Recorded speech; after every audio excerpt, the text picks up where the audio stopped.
मुझे छोड़कर जाना चाह रही हो?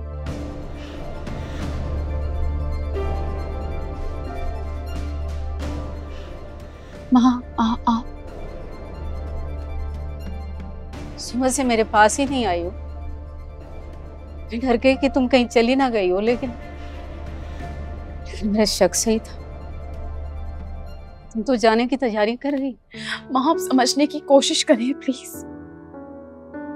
मेरी वजह से आपकी खुशियां बर्बाद हो, ये मैं हरगिज़ बर्दाश्त नहीं कर सकती। खुशियां नहीं, शराब था, मैं जिसके पीछे भाग रही थी।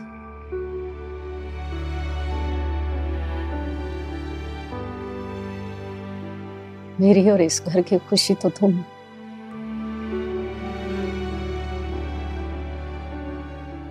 तुम्हारे होने से ये घर घर लगता है।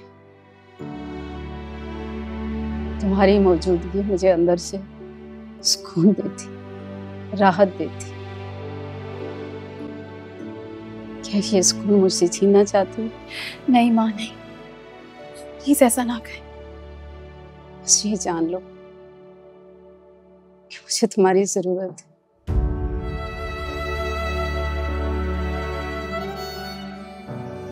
तुम्हारे होने से मैं बहुत बेफिक्र रहती, बहुत मुतमईन रहती।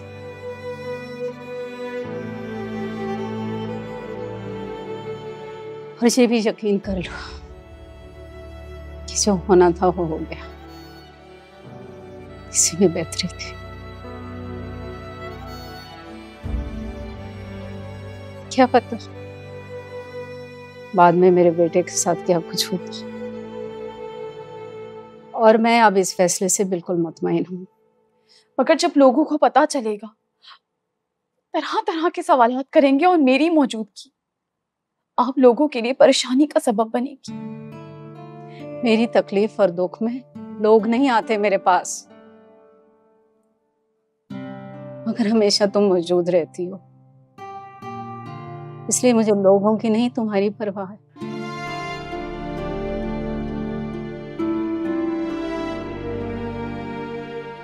बस कोई सवाल नहीं। अब तुम यहाँ से जाने के बारे में सोचना भी मत।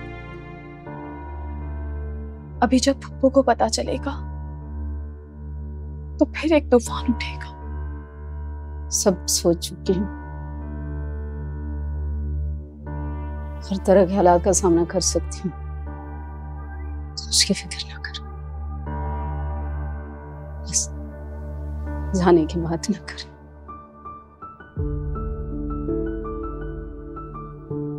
कसम खा, कभी नहीं जाओगे छोड़ के। अल्लाह पाक आपको हमेशा सलामत रखे। कसम खाने की जरूरत नहीं। मैं आपसे वादा करती हूँ कि आइंदा आपको मुझसे कोई शिकायत नहीं होगी।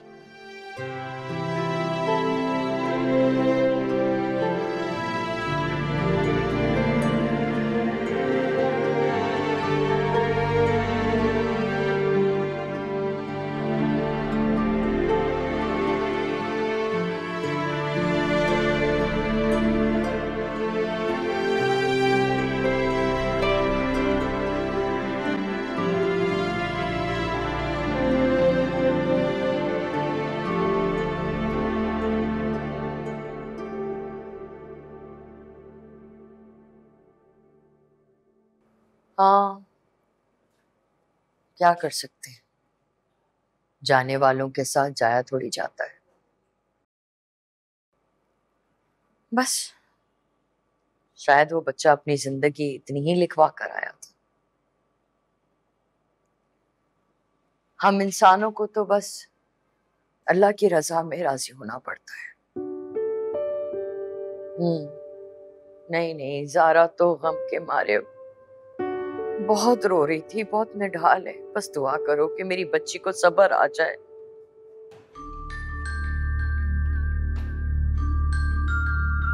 मैं तुम्हें करती हूँ, कॉल करती। ज़ारा तुम अकेले कैसे आ गई हो? अकेले ही आना था। किसके साथ आती? हाँ तो मैंने तुम्हें कहा था ना कि मैं लेने आऊंगी तुम्हें जैन के साथ। जैन ने मुझे कहा था कि वो लंच ब्रेक में मुझे ले जाएगा। मैंने अपने घर ही आना था ना, और तो कहीं नहीं।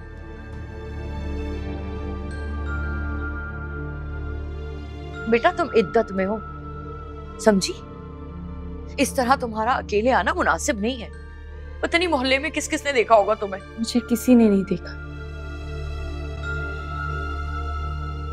चेहरा ढककर आई। जानती हूँ क्या तरीका है निकलने का। हाँ तुम सब कुछ जानती हो, तुमसे कोई नहीं जीत सकता। यहाँ सब जो है ना मुझे फोन कर रहे हैं पुरसे के लिए। अम्मी मैं मजीद उन झूठे लोगों में नहीं रह सकती थी। मेरी सारी ज्वेलरी उस माँ बेटे ने ड्रामा करके हथिया ली, दुकानें बेच दी, लड़कियों के साथ चक्कर चला रहा था, यहाँ तक के बाद दूसरी शादी तक पहुंच गई थी। ये क्या कह रही हो तुम? जी, उनके घर कोई डकैती नहीं हुई थी। हन्नान ने मेरी ज्वेलरी निकालकर अपनी माँ को दे दी थी। वो दूसरी शादी कर रहा था ये तो मालूम था, मगर आप ये नहीं जानती थी कि वो बहुत जल्द मुझे तलाक देने वाला था। अच्छा बेटा, ये सब सुन के तो मुझे हैरानगी नहीं हो रही। हन्नान और उसकी माँ के बारे में सबको पता था। मैंने भी तुम्हें समझाया था लेकिन तुमने नहीं सुना ना। खैर, जाने वाला तो चला गया, अब क्या बातें करें हम उसकी। चीजों से ज्यादा बेटा इंसान के जाने का दुख होता है।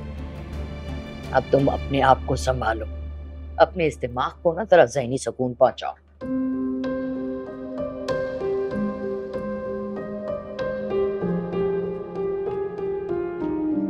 कुछ खाया है? नहीं, दिल नहीं जा रहा था।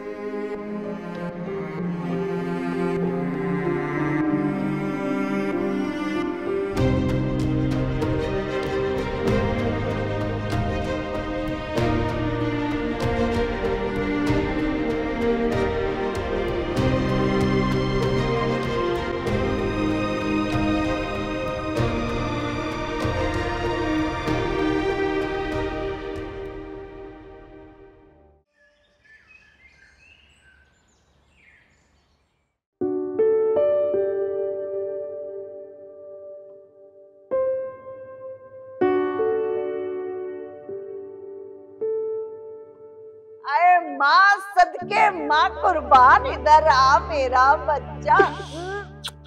हाय हाय हाय हाय, अरे ऐसा बांका सजीला शहजादा बेटा है मेरा, जो लड़की देखती ना आशिक हो जाती है, कुर्बान हो जाती है इस पे।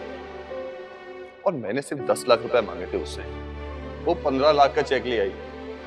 कोई शर्त रखी है क्या?